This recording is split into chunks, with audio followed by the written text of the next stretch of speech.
Hello everyone, I'm T Wise Guy, and welcome to a new series called Who's Who.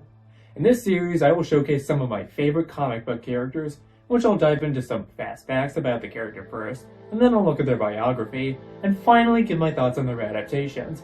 I'll be as concise and as detailed as I can so you get enough info without spending a ton of time. With all that out of the way, I'm going to be looking at one of my favorite anti-heroes, the Red Hood. The Red Hood's real name is Jason Todd.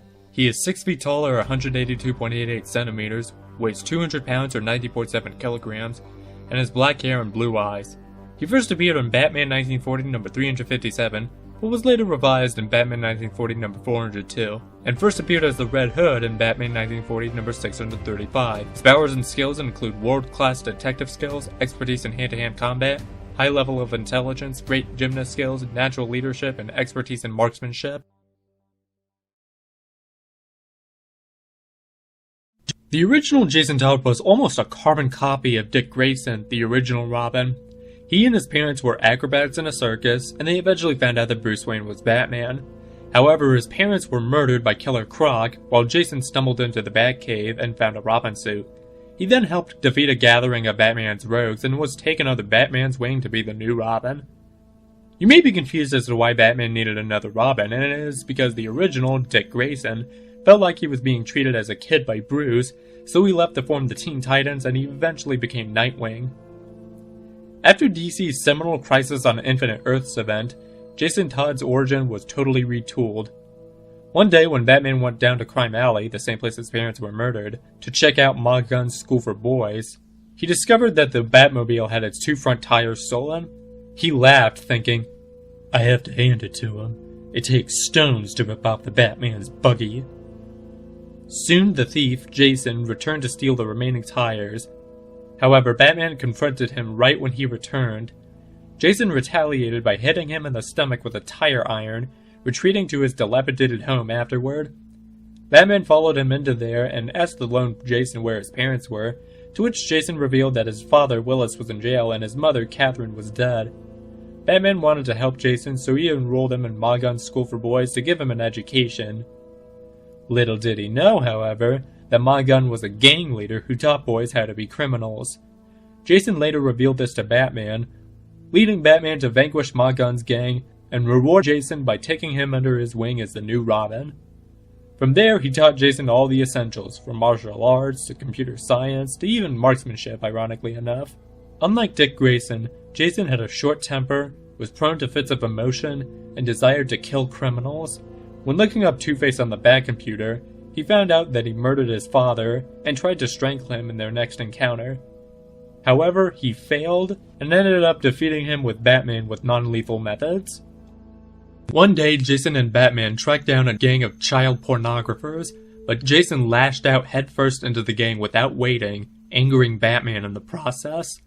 After this incident, he was temporarily exiled from being Robin, and he went back to his place in Crime Alley to cool off. Suddenly, a woman named Mrs. Walkers called out his name to come inside her house. She gave Jason a box filled with his parents' possessions, and it brought back great memories for him. However, something on his birth certificate shocked him. His birth mother was in fact not Catherine Todd, but someone whose first name started with S. Jason looked on the Batcomputer for possible answers and found 3 matches: Charmin Rosen, Shiva Wusan, aka Lady Shiva, and Dr. Sheila Haywood.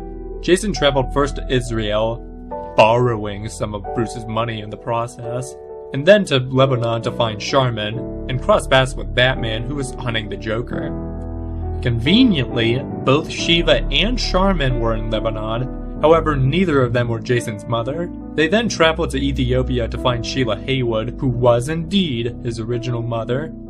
However, unbeknownst to them, the Joker blackmailed her for medical supplies and led Jason right to him when he tried to save her alone. Then the Joker beat Jason to a pulp with a crowbar, set a bomb to go off in the building, and locked the door, leaving both Sheila and Jason to die in the explosion. Batman arrived in the aftermath to see if Jason had survived, but he was too late. Years later, an alternate version of Superman known as Superboy Prime made ripples in the fabric of reality, causing Jason to rise from the grave. However, he had severe brain damage, which left him in a vegetative state until Talia Al Ghul, daughter of Batman villain Ra's al Ghul, put him into a Lazarus pit to rejuvenate him. He then found out that Batman did not kill the Joker after he killed him, which filled Jason with more rage than ever before. A new villain by the name of Hush was in town to torment Batman, and Jason offered to help him. He did this by revealing himself to Batman in a graveyard battle, but later switched with Clayface to escape. He then took on the alias Red Hood to get revenge on the Joker, as it was the Clown Prince of Crime's former identity. The Red Hood made his first move by organizing a group of top drug dealers in a warehouse and offered them a deal. If he has 40% of their income, he'll give them protection from both Black Mask and Batman. Black Mask, by the way, was the criminal kingpin of Gotham City at the time.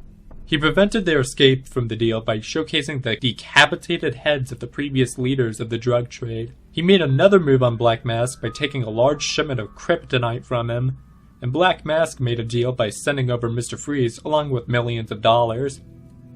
However, Red Hood was merely bluffing and started a fight with Freeze, which Batman and Nightwing joined, but Freeze and Red Hood both escaped.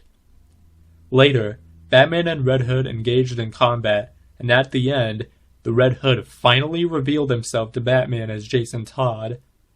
Jason and Bruce's conflict culminated in a battle at a warehouse, where Jason almost killed the Joker, but Batman stopped him by attacking him with a batarang.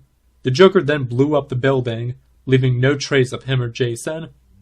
When DC Comics rebooted their continuity with the New 52, the Red Hood formed a new group of anti-heroes known as the Outlaws. The first roster consisted of Arsenal, Starfire, and himself.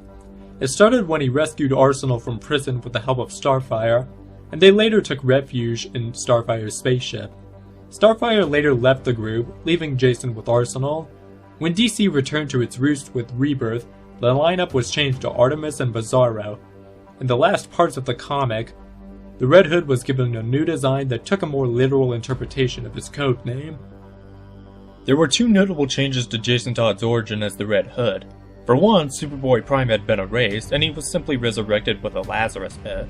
For another, in addition to being trained by Batman, he was also trained by a secret group known as the All-Cast. The Red Hood hasn't really been featured that much outside of the comics. He was famously well portrayed by Jensen Ackles in the excellent Batman Under the Red Hood animated movie, and was portrayed in live action in the third season of Titans by Curran Walters.